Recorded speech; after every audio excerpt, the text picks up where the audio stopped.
नमस्ते। विज्ञान प्रविधि कार्यक्रम हेरेर बस्नुहुने सम्पूर्ण दर्शकहरूमा हार्दिक स्वागत तथा अभिवादन। नेपाल विज्ञान तथा प्रविधि प्रज्ञा प्रतिष्ठान नास्टद्वारा सञ्चालन गरिने यो कार्यक्रम हरेक शनिबार साँझ 5 बजे प्रसारण गर्ने गरिन्छ र यस कार्यक्रमलाई तपाईहरूले आइतबार बिहान 11:30 बजे पुनः हेर्न सक्नुहुनेछ। तपाईहरूलाई थाहै छ यस कार्यक्रममा हामीले विज्ञान तथा प्रविधिसँग सम्बन्धित विषयवस्तुहरूलाई समेट्दै आएका छौँ। अब लागौँ आजको सामग्रीहरूतर्फ।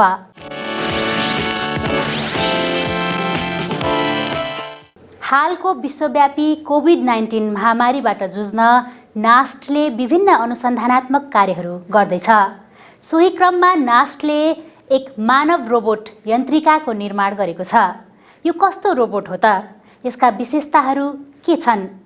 यसैबारे यन्त्रिका रोबोट निर्माण टिमका प्रमुख इन्जिनियर रोशन पाण्डेसँग यसैबारे गरिएको कुराकानी सहितको रिपोर्ट प्रस्तुत गर्दैछौँ।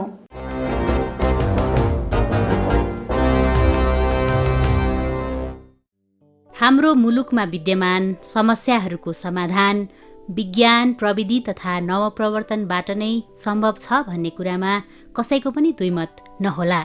आर्टिफिसियल इन्टेलिजेन्स एआई, रोबोटिक्स लगायतका नयाँ प्रविधिको उपयोगले नै देशको उन्नति सम्भव छ।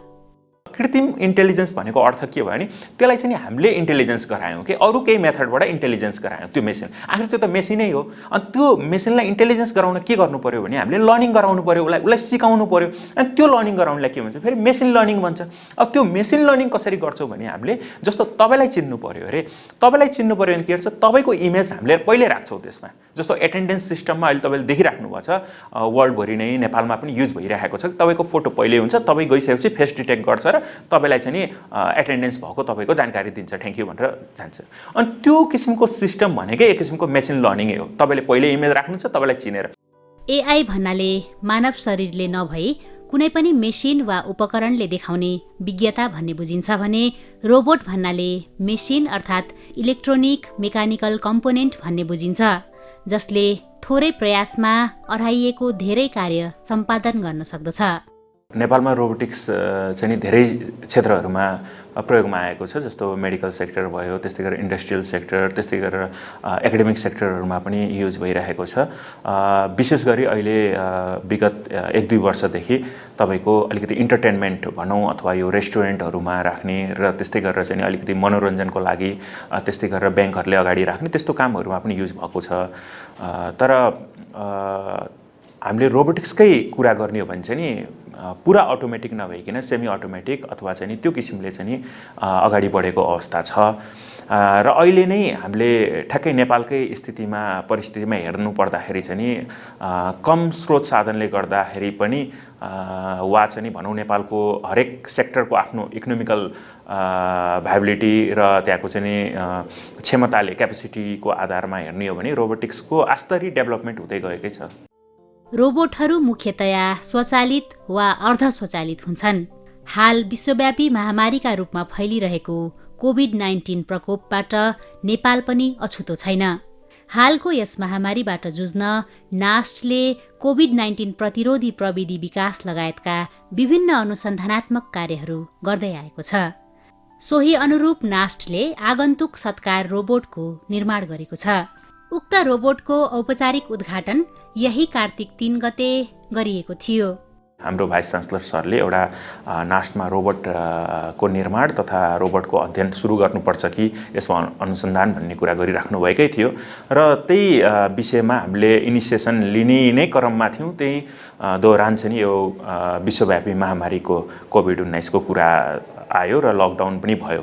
त्यसपछि विभिन्न संस्थाहरूले रोबोटहरू बनाइरहेको त्यस्ता कुराहरू पनि आइराख्दाखेरि हामीले पनि केही गर्नुपर्छ। एउटा खास किसिमको रोबोटमै बनाएर अलिकति एउटा मेसेज दिने किसिमको बनाउनुपर्छ भन्ने आइडिया भइसकेपछि उहाँकै इनिसिएसनमा हामीले चाहिँ नि ठिकै छ एउटा ह्युमनोइड एउटा मान्छेको आकारकै रोबोट बनाऊँ जसले चाहिँ नि यसरी आफ्नो चाहिँ नि एउटा उद्देश्य अथवा एउटा जनचेतनामूलक सन्देश दिनेछ भन्ने हामीलाई लाग्यो र त्यही अनुरूपै हामीले चाहिँ नि रोबोट बनाउने भनेर त्यसरी अगाडि बढेका हौँ।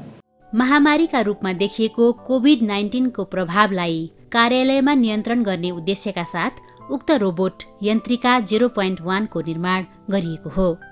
यन्त्रिकाको पनि हाम्रो भर्जनमध्ये 0.1 भर्जन सुरु गरेर हामीले चाहिँ प्रिमेटिभमै त होइन तर सुरुवातमा चाहिँ 0.1 0.2 हुँदै हामीले पर्फर्मेन्स अगाडि बढाउँदै जाने र त्यो पर्फर्मेन्स अगाडि बढाउँदै गइसकेपछि चाहिँ तपाईँको त्यसलाई हामीले अझै त्यसको पर्फर्मेन्समा त्यसको ट्रेनिङ किनभने यो एक किसिमको एआई आर्टिफिसियल इन्टेलिजेन्स रोबोट भएको भएर आफै पनि सिक्दै मेसिन लर्निङ हुँदै जान्छ र त्यही प्रक्रियाले अगाडि बढ्दै जान्छ भनेर चाहिँ यसलाई सोच्यौँ। यसको नाम चाहिँ हाम्रो भाइस चान्सलर सरले नै यन्त्रिका राखौँ। त्यो राखिसकेपछि नेपालीमा पनि एक किसिमको चाहिँ तपाईँको यन्त्रिका भन्ने कुरा आउँछ। एउटा यन्त्रबाट यन्त्रिका गरेर किनभने एउटा स्वयंसेविकाको रूपमा चाहिँ एउटा लेडी रोबोट हो जुन मान्छेकै आकारको होइन लेडीकै आकारको हुनुहुन्छ। त्यो रोबोट सँग चाहिँ एउटा भनौँ न राइट ह्यान्डमा चाहिँ सेनिटाइजर छ, लेफ्ट ह्यान्डले चाहिँ मास्क दिने, आउने गेस्टहरूलाई कर्मचारीहरूलाई चाहिँ स्वागत गर्ने अनि त्यस्तै गरेर चाहिँ नास्टको इन्फर्मेसन चाहिएको खण्डमा त्यसबाट इन्फर्मेसन लिन सकिने ट्याब्लेट हुन्छ होइन अगाडिको चेस्ट पार्टमा त्यहाँबाट चाहिँ हामीले इन्फर्मेसन लिन सक्ने त्यस्ता किसिमका कार्यहरू गर्न सक्ने भनेर बनाइएको भएर एउटा स्वयंसेविका जसले आफ्नो झोलाबाट निकालेर मास्क दिने अहिलेको यो पेन्डेमिक अहिले यो विश्वव्यापी महामारीको बेला भनेर त्यो एउटा जनचेतना दिने उद्देश्यले बनाइएको रोबोट भएको भएर यसलाई हामीले भिजिटर सर्भिस रोबोट अथवा स्वयंसेविका रोबोट यन्त्रिका 0.1 भनेछौँ। अहिले यन्त्रिका नाम दिइएको उक्त रोबोट महिला स्वयंसेविकाको रूपमा बनाइएको छ। नास्टले निर्माण गरेको उक्त रोबोटले आगन्तुकहरूलाई अभिवादन गर्ने, मास्क लगाए नलगाएको पहिचान गर्ने र नलगाएमा दिने, सेनिटाइजर दिने, तापक्रम नाप्ने तथा नास्टका बारेमा जानकारीहरू प्रदान गर्ने लगायतका कार्यहरू गर्दछ। नेपालमा विभिन्न सङ्घ-संस्थाले बनाएका कोभिड-19 प्रतिरोधी र अन्य किसिमका रोबोट तथा ट्रलीहरूभन्दा आर्टिफिसियल इन्टेलिजेन्सको प्रयोग गरी नास्टले निर्माण गरेको मानव रोबोट यन्त्रिका पृथक रहेको बताउनुहुन्छ यन्त्रिका निर्माण टिमका प्रमुख इन्जिनियर रोशन पाण्डे। रोबोटको हाम्रो इतिहास हेऱ्यो भने धेरै अगाडिदेखि रोबोटका प्र्याक्टिसहरू नभएका होइनन्, नेपालमा भइरहेका छन् होइन। प्राइभेट सेक्टरबाट भइरहेछ, इन्जिनियरिङ कलेजहरूबाट भइरहेछ, विभिन्न ठाउँहरूबाट यो भइरहेकै छन्। तर यसमा के भइरहेछ भने एउटा कि चाहिँ नि जस्तो कुनै कम्पिटिसनमा जानको लागि रोबोट बनाउने त्यो गर्ने गरिरहेकै छ विश्वविद्यालयहरूले होइन, इन्जिनियरिङ कलेजहरूले।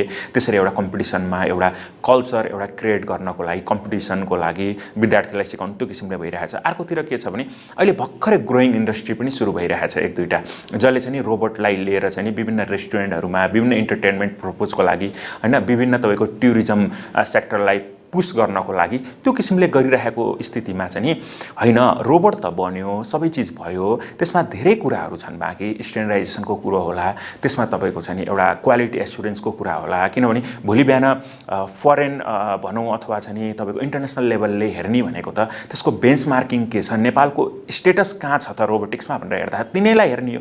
त्यही भएर कमसेकम नास्टले एउटा जनचेतनामूलक रोबोट बनाउँदा कोभिडको उसमा एउटा सन्देश पनि जाने भयो कि रोबोट जस्तो एउटा तपाईँको मेसिन जस्तो चिजले त मास्क लाउन भन्छ, सेनिटाइजर युज गर्न भन्छ भनेर त्यो किसिमको मेसेज पनि जाने भयो। अर्को कुरा यसमा के छ भने तपाईँको त्यो साथसाथै चाहिँ नेपालको रोबोटिक्स को सेक्टरलाई चाहिँ कसरी तपाईँको ब्लुम गर्ने त, कसरी त्यसलाई एउटा हाइटमा लैजाने त भन्दाखेरि हामीले आर्टिफिसियल इन्टेलिजेन्स न्युरल नेटवर्किङ त्यसमा चाहिँ युज गरिसकेपछि अहिलेको तपाईँको इन्टरनेसनल प्र्याक्टिसमा भएका रोबोटहरूमा त्यही नै छ। अहिले जुन हामीले यन्त्रिका बनायौँ त्यो रोबोटको हारारीमा अहिले इन्टरनेसनल लेभलको मैले त्यही नै लेभलको छ भन्दैनौँ, त्यसैको हारारीमा पुग्ने जस्तो हामीले बनाएका छौँ। किनभने हामीले युज गरेका कति कम्पोनेन्टहरू छन् तपाईँको एकदमै यहाँ लोकल लेभलमा पाउने होइन, अलिकति तपाईँका सस्ता, अलिकति तपाईँको हामीले चाहिँ एभाइलिटीको हिसाबले हरेक तहरले चाहिँ हामीले त्यसलाई चाहिँ रिप्लेस गर्न किसिमको बनाइरहेका छौँ। तर इन्टरनेसनल लेभलमा जुन प्र्याक्टिस भइरहेछ त्यसलाई कमसेकम हामीले छुन त सकौँ भन्ने किसिमले बनाएको हौँ। त्यही भएर त्यो मेन्टेन गर्नको लागि एउटा बेन्चमार्किङ क्रिएट होस्। नास्टले एटलिस्ट गरिसकेपछि एउटा भनौँ न नेपालको सर्वोच्च निकाय जसले विज्ञान र तपाईँको प्रविधिको क्षेत्रमा हेरिरहेको छ उसले बनाउने चिज कमसेकम अलिकति एडभान्स होस्, अलिकति नौलो होस् होइन। हामी पहिलो भन्न खोजेका त होइनौँ कि, तर हामीले जुन बनाएका छौँ, जुन बेन्चमार्किङ क्रिएट गर्न खोजेका छौँ, जुन आर्टिफिसियल इन्टेलिजेन्स जुन रूपले हामीले युज गर्न खोजेका छौँ त्यो अवश्य पनि नौलो नै हो। 5 फिट 5 इन्च उचाइ तथा 55 किलो तौलको महिलाका रूपमा तयार पारिएको उक्त रोबोटमा 25 वटासम्म विभिन्न प्रकारका मोटरहरू रहेका छन् जसले रोबोटलाई राम्रोसँग चल्न तथा हिँडडुल गर्न मद्दत गर्दछ। सुरुमा म यसको फिचरको कुरा गर्छु। यो टोटली प्रोग्रामेबल रोबोट हो हैन, यसलाई हामीले जस्तो प्रोग्राममा पनि युज गर्न सक्छौँ। यसको हार्डवेयर एकदमै फ्लेक्सिबल छ। फ्लेक्सिबल यो अर्थमा कि जस्तो हातको मुभमेन्टदेखि लिएर हरेक कुराको मुभमेन्ट हैन, हाम्रो बेस अथवा भनौँ लेग पार्ट मात्रै हाम्रो चाहिँ नि जस्ट तपाईँको चाहिँ नि बटम अप छ हैन, तर अरू पार्टहरू एकदमै फ्लेक्सिबल छ। जस्तो हामी सुरु गरौँ टाउकैदेखि सुरु गर्नु छ भने पनि टाउकोको मुभमेन्ट हैन, अगाडि पछाडि तपाईँको चाहिँ नि साइडमादेखि लिएर आँखाको जुन त्यो ब्लिङ्कदेखि लिएर हैन कुरा गर्दाखेरिको, अनि त्यो हुँदै तपाईँको चाहिँ नि घाँटी हुँदै तपाईँको चेस्टमा गइसकेपछि चाहिँ त्यो बडी भयो, बडीको पार्ट पनि ऊ जहाँ पनि मुभ हुन सक्ने हैन, अनि त्यसलाई डिटेक्ट गरेर चाहिँ नि आफूले हामीले दिएको चाहिँ तपाईँको कमान्ड अनुसार मुभ गर्न सक्ने। जस्तो अहिले हामीले नास्टको अगाडि राख्यो भने नास्टबाट चाहिँ हामीले अर्को कुनै ठाउँमा सार्नु पर्यो भने पनि ऊ आफै तपाईँको चाहिँ नि मुभ भएर जान सक्ने त्यो किसिमको फिचर भयो हैन। त्यस्तै गरेर ऊले आउने बित्तिकै जुन अभिवादन जस्तो भनौँ नमस्ते गर्ने भयो भने मतलब हात यति फ्लेक्सिबल छ कि तपाईँको ऊले नमस्ते आरामले गर्न सक्छ। त्यसपछि तपाईँको त्यही क्रममा नमस्ते गर्दा गर्दै तपाईँको उसले सेनिटाइजर दिन्छ। अहिले हामीले बनाएको बेसिक फिचर यो कोरोनाको बेला के छ भने ऊ आउँदा आउँदै नमस्ते गर्ने, हाई हेल्लो गर्ने, त्यसपछि चाहिँ सेनिटाइजर दिने लेफ्ट ह्यान्डले। अनि त्यो सेनिटाइजर दिइसकेपछि त्यही क्रममै चाहिँ न्युरल नेटवर्किङले तपाईँको मास्क छ कि छैन, तपाईँको अनुहारमा तपाईँको मास्क छ कि छैन त्यो डिटेक्ट गर्छ। त्यो डिटेक्ट गर्ने बित्तिकै तपाईँको मास्क छ भने मास्क छ भन्छ, छैन भने छैन पनि भन्छ। त्यहाँ तपाईँको चाहिँ स्क्रिनमा क्रस गरेर पनि देखाउँछ। अनि त्यो भइसकेपछि तपाईँले सुनेर पनि थाहा पाउनुहुन्छ, अनि त्यो क्रस पनि देखिन्छ। प्लस इङ्ग्लिस नेपाली दुइटैमा हुन्छ, दुइटै ल्याङ्ग्वेज हामीले युज गरेछौँ। त्यसपछि चाहिँ के गर्छ, मार्क्स छैन भने चाहिँ तपाईँलाई सोध्छ मार्क्स चाहिन्छ कि चाहिँदैन भनेर, चाहिन्छ भनेर निकालेर दिन्छ। त्यसमा हामीले अरू प्रोग्रामिङ पनि गर्न सक्छौँ, जुन अहिले चाहिँ हामीले बेसिक प्रोग्रामिङ गर्दैछौँ र त्यसलाई अपडेट गर्दैछौँ कसरी फाइन ट्युनिङ हुन्छ भनेर। त्यस्तै त्यो गरिसकेपछि चाहिँ उसले के गर्छ भने नास्टको मान्छे हो भने त प्रब्लम भएन, नास्टको भन्दा बाहिरको भिजिटर हो भने चाहिँ यसले नास्टको के प्रोग्राम छ त, नास्ट संस्थाको स्ट्रक्चर के छ त भन्ने कुरा पनि जानकारी दिन्छ। अनि त्यो जानकारी इङ्ग्लिस र नेपाली सेलेक्सन गर्न मिल्छ ल्याङ्ग्वेज त्यसमा। अनि ल्याङ्ग्वेज सेलेक्ट गरेपछि चाहिँ तपाईँको नास्टका प्रोग्रामहरू, नास्टको बेसिक स्ट्रक्चर यहाँको होइन सबै बारे इन्फर्मेसन जानेपछि अनि त्यसपछि भिजिटर भित्र छिर्न सक्छ। त्यो किसिमको हामीले अहिले प्रोग्राम गरेका छौँ। तर त्यो प्रोग्रामलाई हामीले यस्तरी जस्तो यो कोरोनाको चाहिँ अलिकति प्रकोप कम हुँदै गइसकेपछि चाहिँ हामीले के गर्दैछौँ भने त्यसलाई हाजिरी लिने, एटेन्डेन्स लिने, त्यस्तै गरेर भिजिटर भनौँ न इन्टरनेसनल गेस्टहरू, नेसनल चाहिँ अरू हाई लेभलका गेस्टहरू आउँदाखेरि चाहिँ त्यो किसिमको प्रोग्राम चेन्ज गरेर उहाँहरूलाई सत्कार गर्ने आफै चिनेर, किनभने हामीले ट्रेनिङ इमेज पहिले राख्न सक्छौँ त्यसमा। उक्त रोबोट निर्माणका लागि को आबद्ध हुनुहुन्थ्यो भन्ने जिज्ञासामा इन्जिनियर रोशन पाण्डे भन्नुहुन्छ, म लगायत यसमा 7-8 जना साथीहरू हुनुहुन्छ। त्यो साथीहरूमा कोही चाहिँ इन्जिनियरिङ कलेजका स्टुडेन्टहरू पनि हुनुहुन्छ हैन, 4th इयर स्टुडेन्ट हुनुहुन्छ। कोही चाहिँ हाम्रा भनौँ न एक्सपर्टै हुनुहुन्छ, जुन आइटी एक्सपर्टहरू, कम्प्युटर इन्जिनियर, त्यस्तै गरेर इलेक्ट्रोनिक इन्जिनियर हुनुहुन्छ हामीसँग सहयोग गर्ने। त्यस्तै गरेर हामीसँग आर्टिस्टको टिम, किनभने हामीले मेन फिचरमा त ध्यान दियौँ, फिचरको पार्ट त हामीले बनायौँ, तर जसको पनि मेन चाहिँ तपाईँको हेर्ने भनेको मतलब फर्स्ट लुक भनेको के हुन्छ भने तपाईँको कस्तो बन्यो त भनेर हेर्ने हुन्छ। अनि त्यो कस्तो बन्यो त भनेर हेर्नको लागि त अलिकति आर्टिस्ट भनौँ न आर्टिस्ट भ्यूबाट अथवा चाहिँ तपाईँको एस्थेटिक भ्यूबाट केही न केही त चाहिन्थ्यो। अनि त्यसको लागि हामीले एस्थेटिक भ्यूमा पनि कम्प्रोमाइज नहोस् भनेर आर्टिस्टकै टिमलाई राखेर ल यो लेभलसम्मको मेन्टेन गरौँ है भनेर हामीले कोसिस गरेका हौँ। र हामीलाई जुन फिडब्याक आएको छ त्यो फिडब्याक पनि लगभग धेरै नै राम्रो छ। मानव रोबोट यन्त्रिकालाई लिथियम पोलिमर ब्याट्रीबाट ऊर्जा प्राप्त हुन्छ। रोबोट यन्त्रिका 0.1लाई परिमार्जित गर्दै 2.0 भर्जनसम्म पुर्याउने लक्ष्य रहेको छ। यसको जस्तो भर्जन 0.1 बाट 0.2, 0.3 जाँदाखेरि हाम्रो हल्का सुधार हुँदै जान्छ। 0.1, 0.2 बाट सुधार भनेको तपाईँको जस्तो भनौँ तपाईँको कोरोनाकै यही लम्बिँदै गयो भने हामीले त्यही अनुसार सुधार गर्दै जान्छौँ होइन, ठ्याक्कै भन्न सक्ने स्थिति छैन। तर अलिकति कोरोनाको कम हुँदै गयो, भ्याक्सिन आयो भोलि बिहान भनिसकेपछि हामीले त्यसलाई अर्को काममा जस्तो एटेन्डेन्स चाहिँ किन नहोस्, अहिले हाम्रो भेरियस अफिसहरूमा, भेरियस इन्स्टिट्युटहरूमा यो चाहिँ नि फेस डिटेक्टिङ कुनैमा युज गरिएको छ, कुनैमा थम्पै छ अहिले पनि। त्यो किसिमको सिस्टमलाई चाहिँ अपडेटेड गर्न अलिकति फास्ट के तपाईँ अहिले आउने बित्तिकै हिँड्दै जो डिटेक्ट गर्ने होइन। त्यस्तै गरेर चाहिँ नि त्यो एटेन्डेन्स पनि जस्तो आज एटेन्डेन्स गर्यो, तपाईँको हिजो छुटेछ अथवा हिजो आउनु भएन भने हिजो किन आएनस् त होइन भनेर सोध्ने, हिजो आएनस् है भनेर सोध्ने, अनि आज चाहिँ प्रेजेन्ट भयो, हिजो आउनु भएको थिएन, त्यो किसिमको जानकारीको साथसाथमा चाहिँ नि नामै पनि लिने। तपाईँको इन्ट्री नामै लेखेछ भने hello Roshan why don't you present yesterday, त्यो किसिमले सोध्ने। त्यो सोधिसकेपछि के हुन्छ भने उसले पनि आफ्नो हिजो हाजिर भयो कि भएन थाहा हुन्छ, किन आएन भन्ने कुरो पनि थाहा हुन्छ होइन। एउटा रिमाइन्डर पनि हुन्छ, अथवा कुनै एउटा मेसेज दिने, जाँदा जाँदै कर्मचारीहरू निस्केर बाहिर जाँदा जाँदै भोलि बिदा छ अथवा भोलि चाहिँ नि भनौँ न नास्ट डे छ अरे, मङ्सिर 20 गते छ अरे, अनि त्यसलाई चाहिँ हामीले गर्नु पऱ्यो भने भोलि चाहिँ हाम्रो यस्तो कार्यक्रम छ है, अफिस ड्रेसमा आउनु, यति बजे प्रेजेन्ट भएर भनेर सबलाई नमस्ते गर्दै तपाईँको चाहिँ नि बस्छ होइन, नमस्ते गर्दै भोलि यति बजे प्रेजेन्ट हुनु, नास्टे छ कार्यक्रम होइन, नास्टे हो 2 बजे प्रेजेन्ट हुनु। त्यसरी एउटा दिने भनेको मतलब एउटा जानकारी दिने, रिमाइन्डर दिने अटोमेटिक सिस्टमबाट भनेको त्यो पनि तपाईँको अलिकति डिजिटलतिर गयो नि त। हामीले नोटिसै राख्नु परेन नि त जानकारीको लागि। त्यो किसिमले चाहिँ हामीले अपडेट गर्दै यसलाई लैजाउँछौँ। अहिलेको फिचर भनेको यही प्रोग्राममै अलि चल्दै जाने फिचर हुन्छ यो तपाईँको 0.1 देखि चाहिँ 1 सम्म। तर 1 देखि माथि गएपछि अलिकति हामी हार्डवेयरमा पनि खेल्छौँ, भनेको मतलब त्यसको बडी मुभमेन्टदेखि लिएर अरू फिचरहरू चाहिँ हार्डवेयरमा खेल्न थाल्छौँ, त्यसरी जान्छौँ। तर ठ्याक्कै यही गर्छौँ भनेर जो अहिले नै फिक्स छैन, तर हामीले यसमा सुधार ल्याउँदै जान्छौँ होइन। र हामीले त्यसको साथसाथै के पनि हेर्छौँ भने इन्टरनेसनल मार्केटमा चाहिँ तपाईँको कस्तो किसिमका रोबोटहरू हुँदै जान्छ र कस्ता किसिमका प्र्याक्टिसहरू हुँदै जान्छौँ, त्यसलाई पनि आधार बनाउँछौँ होइन। कुन किसिमले डेभलपमेन्ट हुँदै जान्छ त्यसलाई पनि आधार बनाएर अगाडि बढ्छौँ। भविष्यमा मेसिन लर्निङ तथा डिप लर्निङ प्रविधिहरू मार्फत कर्मचारीको हाजिर गर्ने, परिचय दिने लगायतका अन्य कार्य सम्पादन गर्ने रोबोटका रूपमा परिमार्जन गर्न सकिनेछ। उक्त रोबोटमा गर्नुपर्ने सुधार तथा प्राविधिक परिमार्जनहरूका बारेमा इन्जिनियर पाण्डे भन्नुहुन्छ। हरेक R&D को चाहिँ नि आफ्नो विशेषता पनि हुन्छ होइन, त्यसको कमजोरी पनि हुन्छ, यसका पनि केही छन्। जस्तो विशेषता त मैले भनिसकेँ तपाईँलाई, यो अलिकति हाइटेक कोही रोबोट हो होइन, आर्टिफिसियल इन्टेलिजेन्समै पनि। तर यसको भनौँ अलिकति समस्या भनौँ अथवा यसमा देखिएका चाहिँ नि बाधाहरू के छन् भने फ्युचरलाई कि हामीले युज गरेका जति पनि कम्पोनेन्टहरू छन् यो हाम्रो देशमा बन्दैनन्। जस्तो इलेक्ट्रोनिक कम्पोनेन्ट, बेसिकली इलेक्ट्रोनिक कम्पोनेन्टहरू हामीले युज गर्ने मेकानिकल तपाईँको त्यस्तै गरेर जुन एस्थेटिक भ्यूलाई दिने मेटेरियलहरूको पार्ट छ त्यो त तपाईँहरू यहीँ बनाउन सकिन्छ, मेड इन नेपालै हो टोटल्ली हाम्रो सबै पार्ट्सहरू। तर अनलेस हाम्रो इलेक्ट्रोनिक र तपाईँको चाहिँ नि ग्याजेट्सहरू जति पनि छन् त्यो सबै हामीले बाहिरबाट लिएर आउँछौँ र त्यस्ता पार्ट्सहरूमा जुन रेटेड भनौँ न प्यारामिटरहरू हुन्छन् त्यो हामीले चाहिँ नि त्यसलाई तपाईँको चलाउन सक्दैनौँ। त्यो जति नै रेटेड भनेको हुन्छ त्यही आधारमा नै हामीले रोबोट बनाउने हुन्छ। त्यसले गर्दा अलिकति चाहिँ नि त्यो मिसम्याचिङ हुने गर्छ कहिलेकाहीँ। त्यो चाहिँ नि एउटा चाहिँ नि डिमेरिट्सकै पार्ट हो, किनभने हामीले चाहेर पनि त्यो लेभलको त्यो क्वालिटीको ल्याउन सक्दैनौँ जुन हामीले सोच्छौँ होइन, जुन अभाइलेबल छ लोकल मार्केटमा। फेरि किनभने हामीलाई त R&D गर्न छ, हामीले त त्यो किसिमका पार्ट्सहरू ल्याउने होइन, खर्च गर्ने, हामीले त्यसमा रिसर्च गर्ने भनौँ न, त्यसमा चाहिँ नि अलिकति बिग्रेर जान्छन् कति, त्यो गर्नुपर्ने भएको भएर सस्तो होइन चलिरहेको सस्तोमा राम्रो पार्ट्सहरू ल्याउनु पर्ने हुन्छ। त्यही भएर एभाइलेबल के छ त्यसको आधारमा गर्छौँ। त्यही भएर त्यसको चाहिँ नि हामीलाई क्यापेसिटी, त्यसको चाहिँ नि प्यारामिटरमा हामी त्यति खेल्न सक्दैनौँ। एउटा चाहिँ नि हाम्रो लिमिटेसन यो छ, हामीसँग म्यानुफ्याक्चरर त्यस्ता कम्पोनेन्टहरूको नेपालमा नभएर।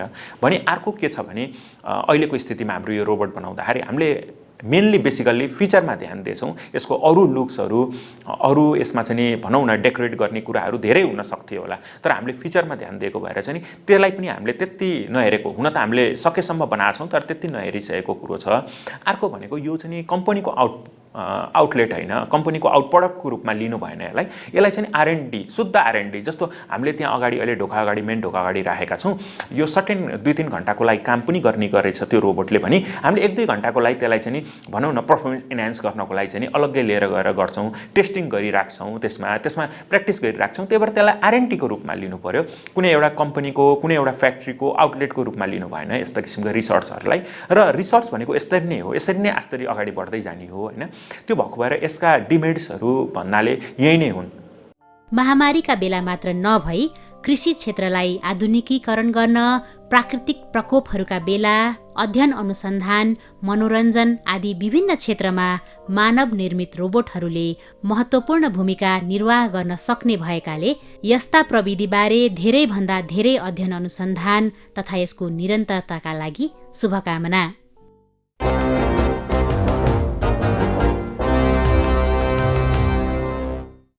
नास्टले निर्माण गरेको रोबोट बारेको रिपोर्टपछि विश्वको सबैभन्दा चर्चित पुरस्कार नोबेल पुरस्कार यस वर्ष रसायनशास्त्रतर्फ कसले कुन कामका लागि प्राप्त गरे त? यसै बारेको यो छोटो रिपोर्ट अबको पालोमा।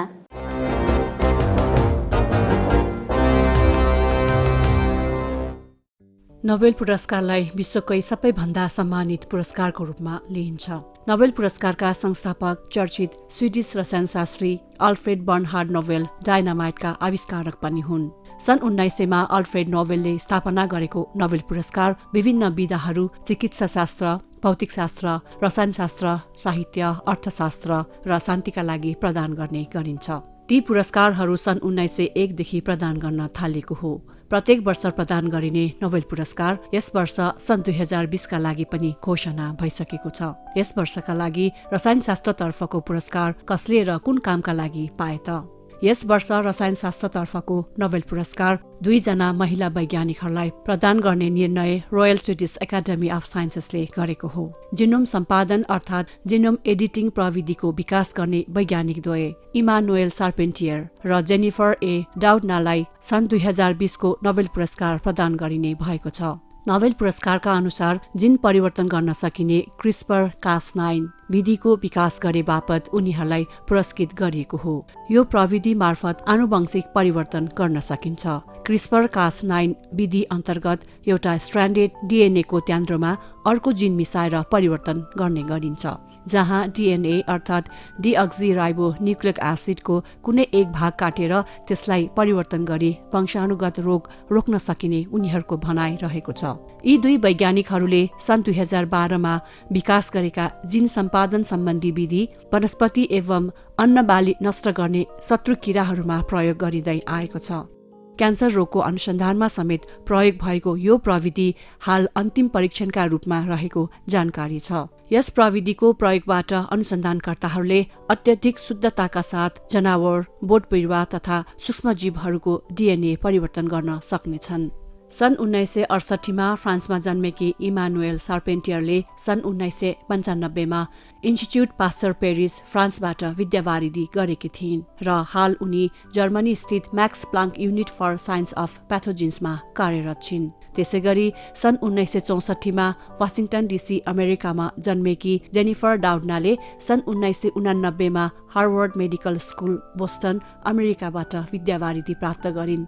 अमेरिकी नागरिक डाउडना हाल क्यालिफोर्निया विश्वविद्यालय बर्कलीमा प्राध्यापकको रूपमा आबद्ध छिन्। यसपालिको पुरस्कारको रकम 1 करोड डेनिस क्रोनर सहित तकमा अर्थात् मेडल रहेको छ। सबैभन्दा पहिले सन् 1953 मा क्याम्ब्रिज विश्वविद्यालयका अमेरिकी वैज्ञानिक जेम्स वाटसन र अंग्रेज वैज्ञानिक फ्रान्सिस क्रिकले डीएनए को नमूना प्रस्तावित गर्न सफल भएका हुन्, जसका लागि सन् 1962 मा यी 2 वैज्ञानिकहरूलाई संयुक्त रूपमा नोबेल पुरस्कार दिइएको थियो।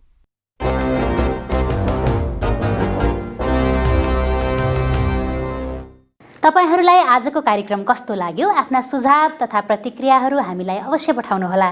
त्यसका लागि हामीलाई पत्राचार गर्ने ठेगाना हो विज्ञान प्रविधि टेलिभिजन कार्यक्रम, नेपाल विज्ञान तथा प्रविधि प्रज्ञा प्रतिष्ठान नास्ट, पोस्टबक्स नम्बर 3323 काठमाडौँ, नेपाल। हाम्रो इमेल ठेगाना रहेको छ vigyanpravidi@nast.gov.np। त्यसैगरी हाम्रो वेबसाइट रहेको छ www.nast.gov.np र यस कार्यक्रमलाई तपाईहरूले युट्युबमा नास्ट नेपाल राखेर पनि हेर्न सक्नुहुनेछ। हवस् त, आजलाई विज्ञान प्रविधि कार्यक्रमका सामग्रीहरू यति नै। आगामी साता पुनः यस्तै रोचक सामग्रीहरूका साथ उपस्थित हुने नै छौँ। तबसम्मका लागि सम्पूर्ण युनिट बिदा माग्दछौँ। नमस्ते।